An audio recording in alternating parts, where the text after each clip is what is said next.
پاکستان سره د سوداګریزو لارو تر بندېدو وروسته د هیواد په شمال کې حیرتان بندر له منځنۍ اسیا او نړۍ سره د سوداګرۍ په مهم مرکز بدل شوی.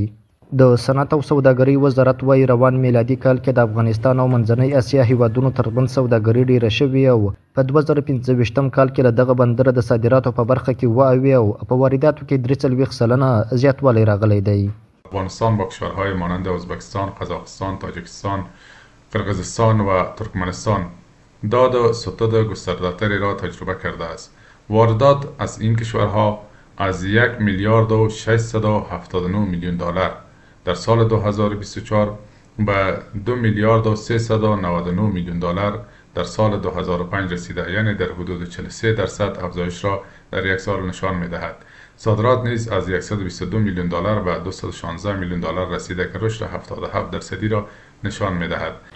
علت افزایش مبادلات تجارتی با آسیای میانه این است که افغانستان در حال تبدیل شدن به چهارراه ترانزیتی در منطقه بوده و کاهش وابستگی واردات و صادرات ما به بنادر جنوبی و در حال تنوع بخشیدن در مسیرهای جدید سمت شمال کشور آغاز شده. د منځنۍ اسیا هیوادونو له ډلې ازبکستان هغه هیواد دی چې افغانستان سره یې سوداګري ډیره شوې او لا هم د دواړو هیوادونو ترمنځ دغه اړیکې د پراختیا په حال کې دي. د معلوماتو له مخې یوازې په تیرو 2 میاشتو کې د افغانستان خصوصي سکتور او د ازبکستان خپلواکه جمهوریت قره پاکستان ترمنځ د 210 میلیونه ډالرو په ارزښت بېلابېل سوداګریز تړونونه لاسلیک شوي دي. خو سوداګر وایي دغه هیواد سره د سوداګرۍ له زیاتوالي سره لا هم د ویزو او پیسو لیږد ستونزې پر ځای پاتې دي. در رابطه به انتقال پول خو مشکلات را داره. شما در جریان هستین بعضی کشورهای از آسیای میانه تحت تحریم امریکا هستند و بعضی کشورهای دیگه از اینا تحت تحریم نیستن و افغانستان هم جزئی از این مشکلاتی که وارد شده در این اواخر در 6 ماه آخر که بعضی راههای مواصلاتی که از طریق پاکستان بود و یا جنگی بین ایران و امریکا بود صدمه هایی را دیده.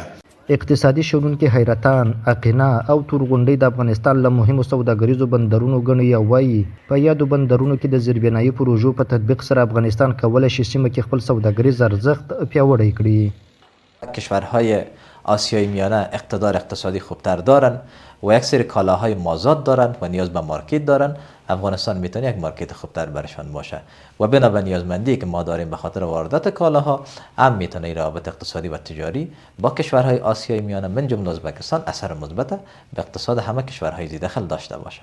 له اسیایي هیوادونو څخه افغانستان ته د وارداتو ډیره برخه اوړه، غنم، غوړي، نفتي مواد، برېښنا او کیمیاوي سره جوړوي او له افغانستانه یادو هیوادونو ته وچه میوه، پنبه، غیر الکولي مشروبات او معدني ډبرې صادریږي. ټاکل شوی چې د روانې جوزا میاشتې له 14 تر 16 نیټې افغانستان سره د همکارۍ پراختیا غونډه هم د ازبکستان، افغانستان او پاکستان هیوادونو د استازو ترمنځ په تاشکند کې جوړه شي او یاد هیوادونه به کابل سره د اقتصادي او ترانزیتي اړیکو د پیاوړتیا په اړه خبرې وکړي. امان العادل، حریت رادیو، مزار شریف.